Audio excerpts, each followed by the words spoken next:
Makanya karena upawasa itu nggak makan, nggak minum, nggak menyentuh perempuan, makanya ketika Islam datang membawa tradisi nggak makan, nggak minum, nggak menyentuh perempuan, namanya Syahrus Siam, kok seperti upawasa, maka orang Indonesia menyebutnya bulan puasa. Jadi kalau sampean pengen tahu kenapa Ramadan kok disebut bulan puasa, karena dulu ada namanya upawasa, nggak makan, nggak minum, nggak menyentuh perempuan, makanya kemudian Syahrus Siam disebut bulan puasa karena dulu upawasa. Orang Buddha itu juga pelajaran puasanya ada. Ketika ingin mendapatkan kesempurnaan menuju nirwana, itu puasa di bawah pohon bodhi, pakai kain selempang, tidak pakai daleman. Itu waktunya tidak terbatas sampai mendapat pencerahan.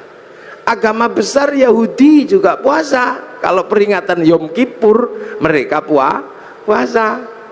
Nasrani juga diajari puasa. Kalau hari Jumat Agung menjelang Paskah juga puasa. Jadi hampir semua agama itu kenal puasa.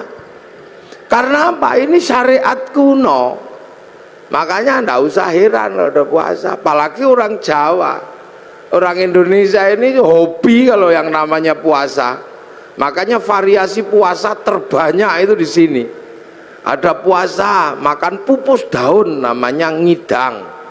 Ada puasa mangan polo pendem yang di bawah tanah namanya ngerowot. Ada puasa tidak kena matahari namanya pati geni. Ada puasa gandul duit namanya ngalong. Ada puasa diem macam bisu. Ada puasa ngeluyuhur aja namanya ngidan. Ada variasi puasa itu macam-macam, itu di sini. Dan bagi orang Nusantara dan orang dunia, puasa ini menempati sejarah tersendiri. Hampir seluruh cerita besar itu bermula dari puasa. Rasulullah mendapatkan wahyu setelah puasa, naik turun gunung di Gua Hira, hampir dilakukan selama 15 tahun. Syekh Abdul Qadir Al-Jilani mendapatkan ma'rifatullah itu setelah puasa 25 tahun di padang pasir, dibimbing Syekh Mubarak Al-Majzumi, jadi Sultanul Aulia. Di Jawa Sunan Kalijaga rojone berandal, bisa jadi wali karena puasa 3 tahun. Sunan Geseng itu tadinya cuma tukang ngambil kelapa itu, tapi kuat puasa 3 tahun, baca Ya Hayyu Ya Qayyum, itu bisa lari di atas air dan bisa meneruskan perjuangan Sunan Kalijaga. Padahal dia keliru, yokayuku yokayumu. Saridin disuruh puasa sama Sunan Kudus, kalau kamu mau jadi penerusku yang hebat, puasa 3 tahun di atas pohon kelapa, baca Allahu Akbar, dilakukan 3 tahun, jadi pengganti para wali namanya Syekh Jangkung. Akhirnya Saridin, wong Pati pasti kenal itu, dan itu pun keliru, mestinya Allahu Akbar, keliru, lowo bubar. Jadi sejarah besarnya puasa, jangan sembrono. Ki Gede Pemanahan penjenengan cerita sama Sunan Kalijogo, Jeng Sunan, saya pengen juga jadi raja. Ki Penjawi dapat pati, Kang Mas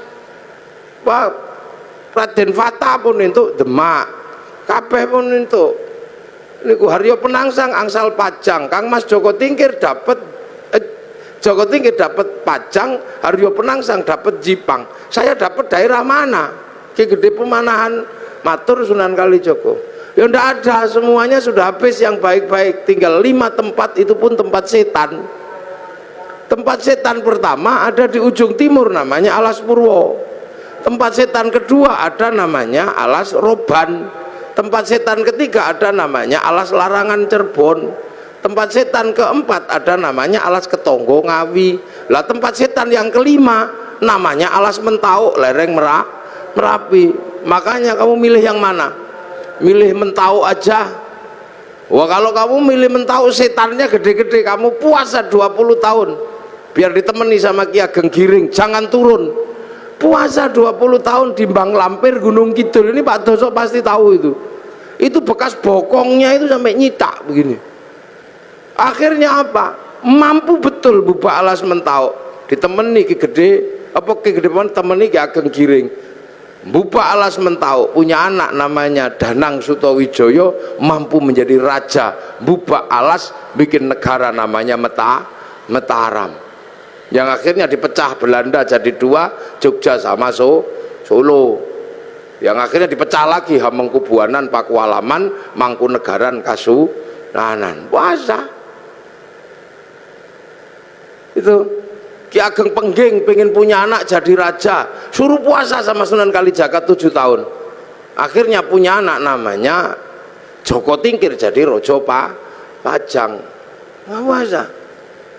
Calon Raja Mataram itu ada yang nggak mau jadi raja karena takut kalau jadi raja tidak alim.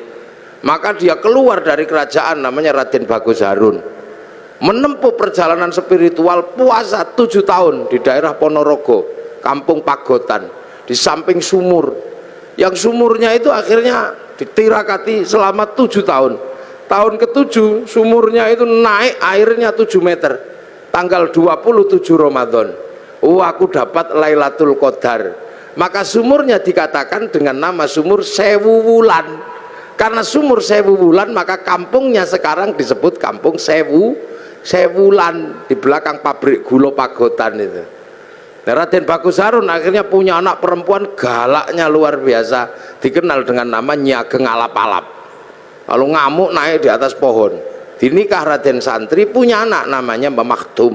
Nikah punya anak Mbah Maklum, nikah punya anak Mbah Tafsir Anom, nikah punya anak Mbah Qolyubi, nikah punya anak Mbah Ilyas.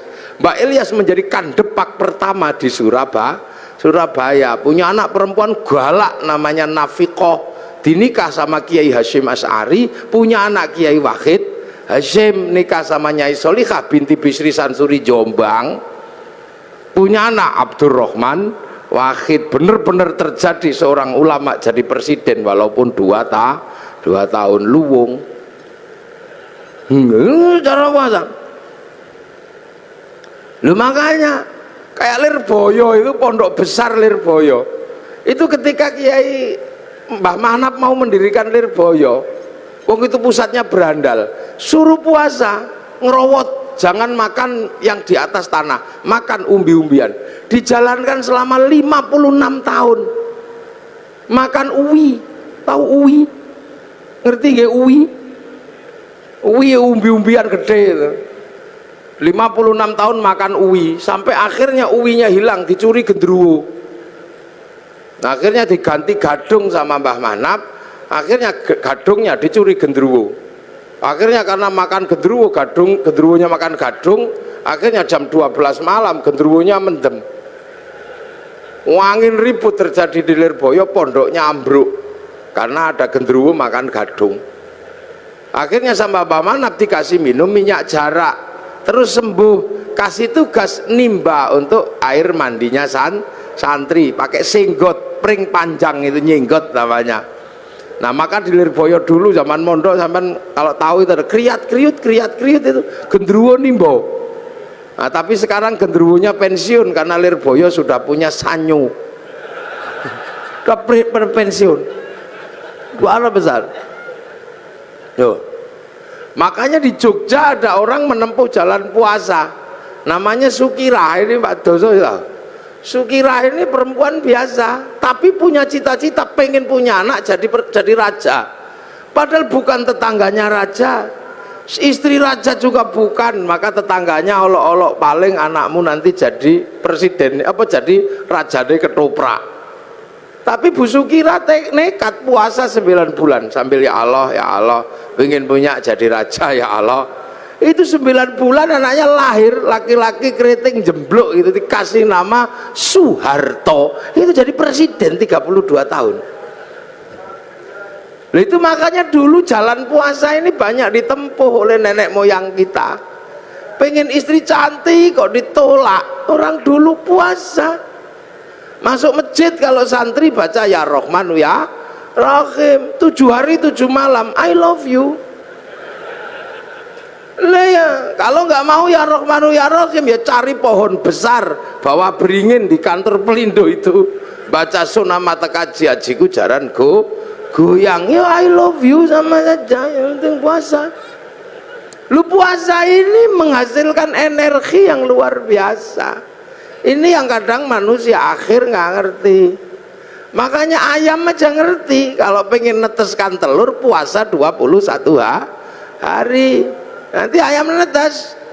Ulet itu kalau pengen terbang dia puasa jadi kepompong ngepompong dulu baru terbang jadi kupu.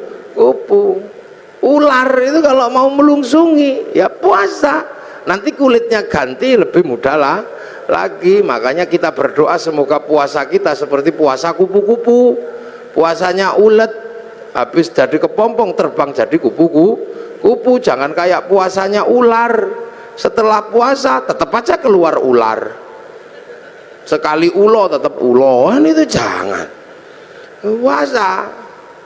Dukun-dukun bayi dulu itu bodoh-bodoh, ndak pinter, cuman yok apa lo kuato, tapi puasanya kuat ya brul gitu ya keluar. Dan puasa ini nggak pandang bulu, dibikin baik ya mandi, dibikin jelek ya mandi.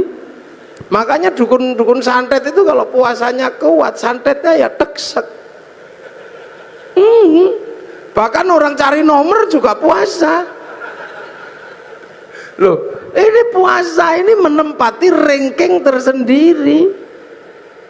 Makanya orang-orang tua dulu hobi yang namanya puasa itu.